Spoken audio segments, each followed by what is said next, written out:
Bien-aimés frères et sœurs, vous connaîtrez la vérité et la vérité vous affranchira. Ça, c'est pas moi qui le dis, c'est la Bible qui le dit. Mais moi, je vous dis mieux. Vous connaîtrez la vérité historique, notamment celle de vos ancêtres kémites, et vous aurez une vision globale de ce que c'est que la vraie souveraineté politique. J'ajoute, vous reviendrez à la spiritualité africaine ancestrale et vous comprendrez les enjeux de l'indépendance économique. Et pour terminer, vous accepterez votre identité culturelle kémite et vous obtiendrez deux choses. La première, c'est la paix. La seconde, c'est le développement, à une condition. L'unité de toute l'Afrique noire, l'unité de tous les Noirs du monde entier. Otep à tous, bienvenue sur la chaîne des panafricanistes par essence, par conviction et par excellence. Celle des citoyens kémites par nécessité et obligation de combat. Nous sommes une chaîne qui n'est guidée que par nos ancêtres et rien que par les ancêtres qui appartiennent à l'égrégore du monde noir. Par conséquent, nous ne croyons en aucun Dieu venu de l'étranger. Toutefois, cette vidéo n'est aucunement destinée à inciter à la haine ou à la violence, car nous menons un combat qui est d'abord et avant tout spirituel, intellectuel et démocratique. Ensuite, il est politique, géopolitique et géostratégique. Contre l'impérialisme, le colonialisme, le néocolonialisme et l'endocolonat, qui sont tous qualifiés de crimes contre l'humanité. Nous menons ce combat sur la base du principe fondamental que nous avons hérité de nos ancêtres kémites, qui est celui de la Mahat, c'est-à-dire solidarité, vérité et justice. Vous êtes donc en droit de connaître la vérité, et nous avons l'obligation de vous dire la vérité, afin que justice soit rendue au continent africain. Et ça, c'est notre modeste contribution dans cette noble lutte en faveur de la souveraineté, la dignité, la solidarité et l'unité africaine. C'est exactement ça que nous appelons le panafricanisme. Bien-aimés frères et sœurs, l'ambassadeur Sylvain Ité serait déjà hors du Niger. L'ambassadeur Sylvain Ité ne peut pas être encore au Niger. Tout ce que vous voyez, ce que Emmanuel Macron raconte, c'est du blabla. Ce type n'est pas au Niger. Pourquoi je dis ça? Parce que l'ambassadeur Ité, je vous ai déjà dit dans une de mes vidéos, il est en situation illégale et clandestine.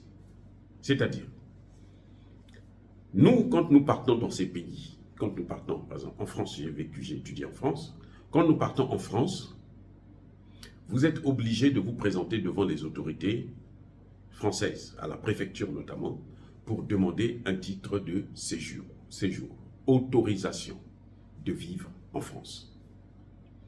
Si on vous l'accorde, tant mieux, vous avez le droit de vivre en France, de travailler, et de fonder votre famille, de faire tout ce que vous voulez, même de vous déplacer, ainsi de suite. Lorsque c'est refusé et que vous épuisez toutes les procédures de recours nécessaires, vous rentrez, vous avez donc ce qu'eux ils appellent obligation de quitter le territoire français.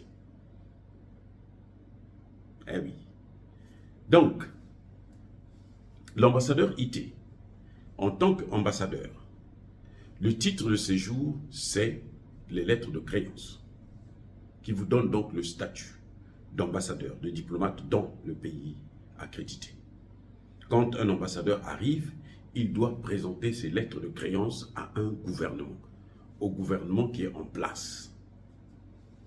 Eh oui, il n'est pas dit que c'est ce gouvernement-là qui doit absolument l'expulser en cas où il y a des litiges entre les deux pays. Non. Donc, quand il présente les lettres de créance, ça veut dire qu'on lui donne l'autorisation d'exercer sa fonction d'ambassadeur dans le pays. C'est comme un titre de séjour. Si vous n'avez pas le titre de séjour, vous n'avez donc pas le droit de travailler dans ce pays. Si vous avez un titre de séjour temporaire ou bien un titre de séjour étudiant, vous avez le droit seulement d'étudier dans le pays. Vous n'avez pas le droit de travailler. Mais lorsque vous avez le titre de séjour de résident, à ce moment, vous avez le droit de travailler. Pour les ambassadeurs, c'est la même chose. Le titre de séjour, là, c'est l'acceptation de vos lettres de créance. C'est l'agrément. Lorsque un État vous dit, nous acceptons vos lettres de créance, cet État est en train de vous dire que vous êtes maintenant nommé, vous pouvez exercer votre fonction d'ambassadeur dans notre pays. Mais lorsque l'État vous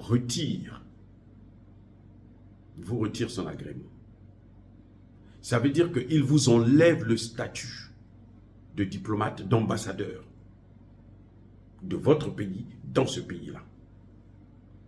C'est le cas de Sylvain Ité. C'est comme si on a rejeté votre demande de titre de séjour à la préfecture. Donc, vous avez l'obligation aussi de quitter le territoire dans le pays. Le cas de Sylvain Ité. Et si vous ne quittez pas le territoire, vous êtes dans l'illégalité. Et vous êtes devenu donc clandestin. Parce qu'à tout moment, les autorités de ce pays ont le droit de vous interpeller pour vous demander votre autorisation.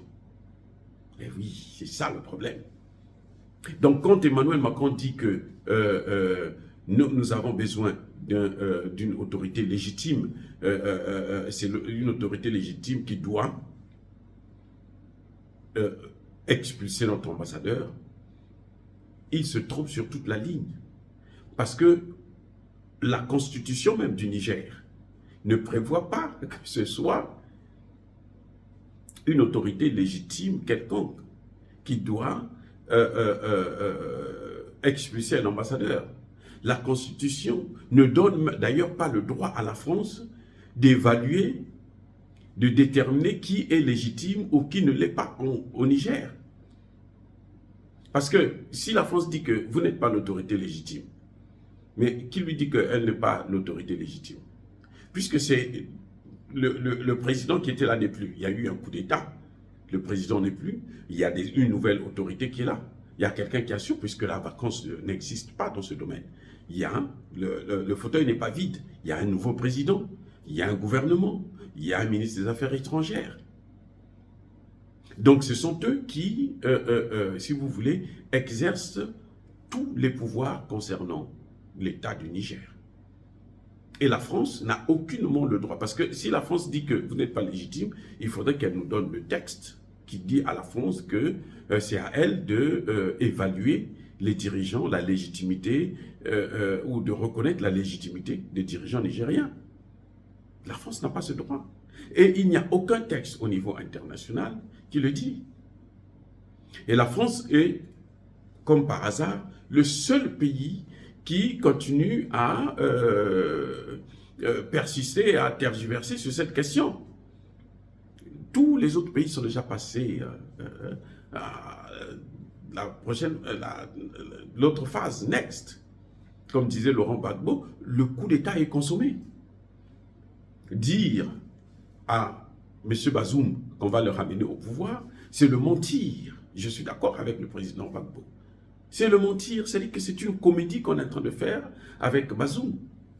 C'est juste parce que la France veut absolument contrôler, dominer le pays, comme elle l'a toujours fait, pour piller les matières premières.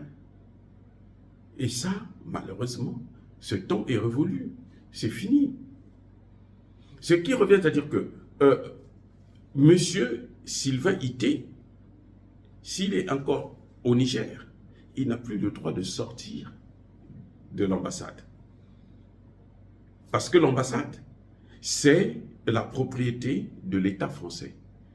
C'est le territoire français. C'est considéré comme tel, selon les règles internationales. Donc, l'armée nigérienne ne peut pas violer l'ambassade, rentrer dans l'ambassade, par exemple, pour aller le prendre.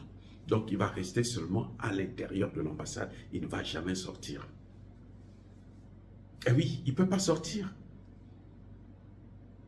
Puisque quand il est là, en principe, sa sécurité est gardée par et assurée plutôt par les Nigériens. Ce n'est pas par son armée, non. Son armée ne peut pas faire face à cette masse de Nigériens. 26 millions de personnes, ce n'est pas possible. C'est l'armée nigérienne qui peut assurer ça, qui est là pour assurer sa sécurité tant qu'il est accrédité sur le territoire nigérien. Et à partir du moment où il n'est plus accrédité, tel que le cas échelon, où nous avons affaire à un ambassadeur clandestin et sans papier, sans statut, eh bien à tout moment, on peut l'interpeller, on peut le prendre, le foutre en prison et on peut l'expulser, manu militari. Donc, à mon avis, en tout cas, Sylvain Ité ne devrait plus être au Niger, jusqu'à preuve de contraire. C'est à lui de sortir, qu'il n'a qu'à sortir, aller au stade, hein, là où il y a les manifestations anti-françaises, qu'il aille se présenter pour discuter, ou qu'il aille à l'université pour aller discuter. Il n'est plus au Niger. N'oubliez pas que c'est l'armée française qui se trouve à l'aéroport de Niamey, là où ils font, hein, bien entendu, piller. Ils occupent toujours les aéroports chaque fois dans chaque pays pour piller les matières premières et puis partir avec de nuit ou de jour. Voilà. Et donc, on l'a déjà déplacé et la France est en train de faire ça parce qu'elle sait que cet ambassadeur n'est plus en insécurité. Parce que tant qu'il sera au Niger, il est en insécurité. À tout moment, tout peut lui arriver. Tout peut arriver. Et le droit international ne pourra pas reprocher au gouvernement du Niger de ne pas avoir pu le protéger parce que le gouvernement lui a donné 48 heures. Après les 48 heures, il est plus en sécurité au Niger. Et n'importe quoi peut arriver. Dire cela, c'est inciter à la haine ou à la violence. Non. Il y a colère, il y a mal aimé. Encore une fois de plus, bien-aimés frères et sœurs, soyez bénis. Je persiste et je signe. Soyez abondamment bénis par le Dieu de Kémité, par nos ancêtres angélisés. Mais que tous ceux qui persécutent le continent africain le pillent et le déstabilisent, qu'ils soient noirs, blancs, chinois, arabes, indiens, qui qu'ils soient maudits, punis, foudroyés, neutralisés, écrasés, effacés par ce Dieu de Kémite et par nos ancêtres angélisés. Vive l'Afrique éternelle, j'ai dit et j'assume.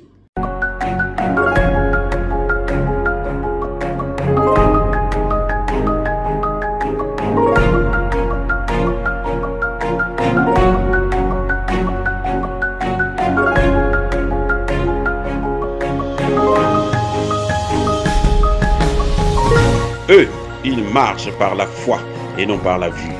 Mais moi, je vous conseille vivement de marcher par la connaissance scientifique et historique, notamment celle de nos ancêtres kémites, par les 5 sens et par l'intelligence. Abou Abia.